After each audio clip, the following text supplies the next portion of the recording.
Construire les ponts d'une nouvelle nation, c'est le titre du document de 8 pages signé ce 9 mars par le président Uhuru Kenyatta et l'opposant historique Raila Odinga pour consacrer leur réconciliation. Le document est un rapport autocritique sur le Kenya depuis l'époque des pères fondateurs. La poignée de main échangée entre le président et l'opposant Raila Odinga ce 9 mars traduit surtout la détermination à construire ensemble un Kenya débarrassé des querelles intestines. Tout au long de notre histoire depuis l'indépendance, nous avons eu des doutes sur la manière dont nous menons nos affaires au regard des divisions croissantes sur des lignes ethniques, religieuses et politiques. Malheureusement, nous avons répondu à nos défis essentiels en les fuyant. Le temps est venu de nous confronter à ces divergences et de les résoudre.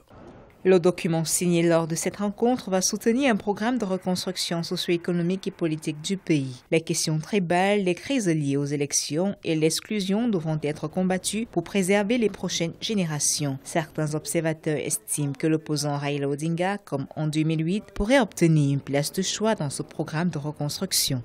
L'avenir qui pourrait être celui de Raila Odinga est celui d'une force d'appoint au régime en place. En termes donc de contribution, en termes d'accompagnement et en termes de maintien de la stabilité politique.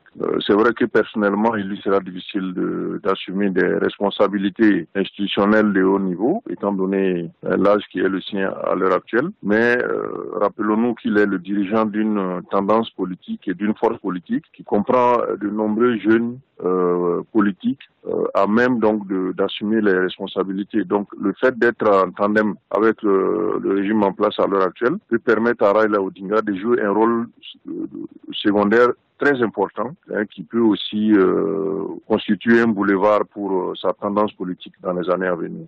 Ce rapprochement entre les deux leaders avec une vision commune de reconstruction pourrait véritablement mettre un terme à un triste épisode lancé après les élections générales d'août 2017.